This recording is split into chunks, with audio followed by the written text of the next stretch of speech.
los santos, hombres y mujeres comunes que hicieron cosas extraordinarias por la fe. El movimiento matrimonial católico presenta el Santo del Día. Sigamos su ejemplo en nuestro camino hacia la santidad. Día 15 de diciembre. Hoy reseñamos la vida de Santa María de la Rosa, fundadora. Nació en Brescia, Italia, en el año 1813. Quedó huérfana de madre cuando apenas tenía 11 años. Cuando ella tenía 17 años, su padre le presentó un joven, diciéndole que había decidido que él fuera su esposo. La muchacha se asustó y corrió donde el párroco, que era un santo varón de Dios, a comunicarle que se había propuesto permanecer siempre soltera y dedicarse totalmente a obras de caridad. El sacerdote fue donde el papá de la joven y le contó la determinación de su hija.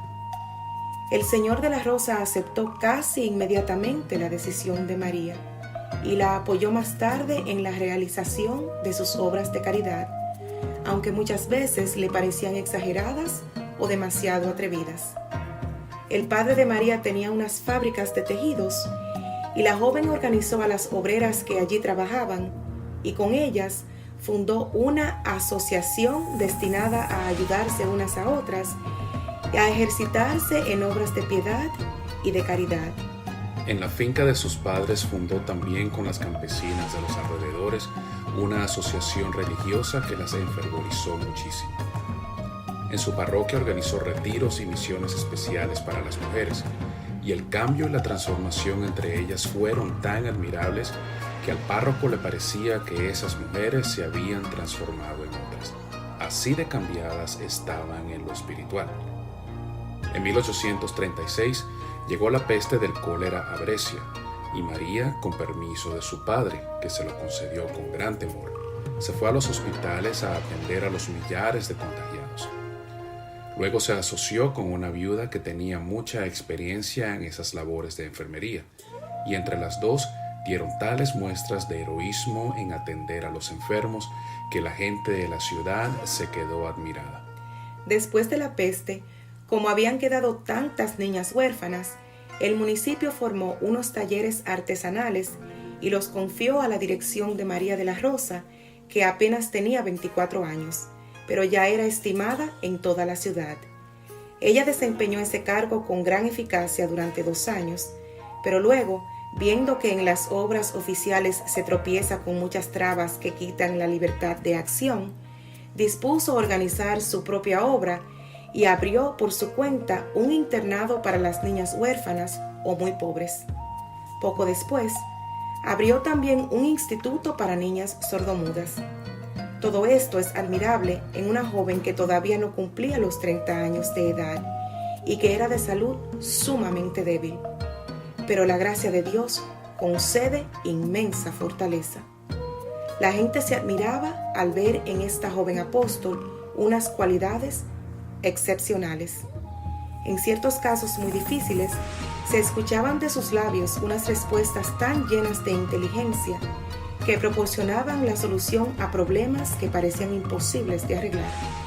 En los ratos libres se dedicaba a leer libros de religión y llegó a poseer tan fuertes conocimientos teológicos que los sacerdotes se admiraban al escucharla.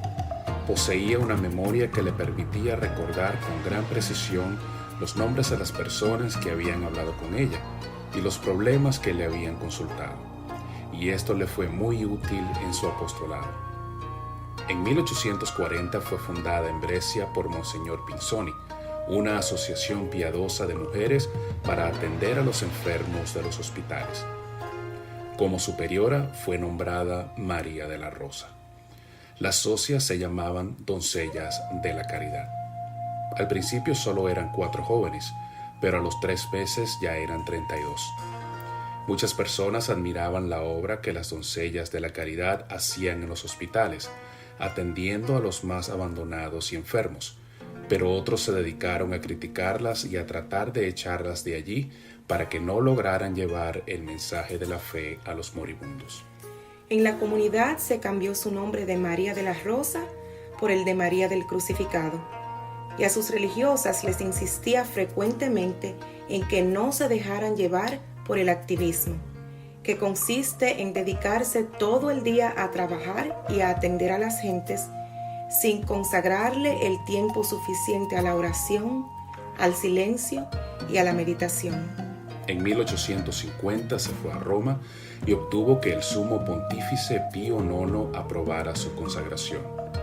Cuando apenas tenía 42 años, sus fuerzas ya estaban totalmente agotadas de tanto trabajar por pobres y enfermos. El Viernes Santo de 1855 recobró su salud como por milagro y pudo trabajar varios meses más. Pero al final del año sufrió un ataque y el 15 de diciembre de ese año de 1855 pasó a la eternidad a recibir el premio de sus buenas obras.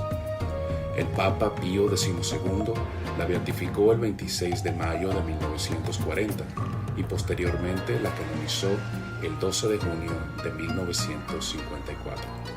Otros santos del día de hoy son San Urbicio, Santa Cristiana, San Maximino Abad, San Valeriano Obispo y la Beata Virginia Centurione Braccelli. Señor, por intercesión de Santa María Crucificada de la Rosa, te pedimos por todos los que en este mundo están dedicados a algún apostolado o servicio a los demás, para que cada día tú les des las fuerzas y la valentía para seguir adelante para honra y gloria tuya.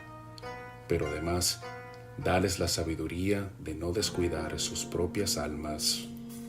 Amén.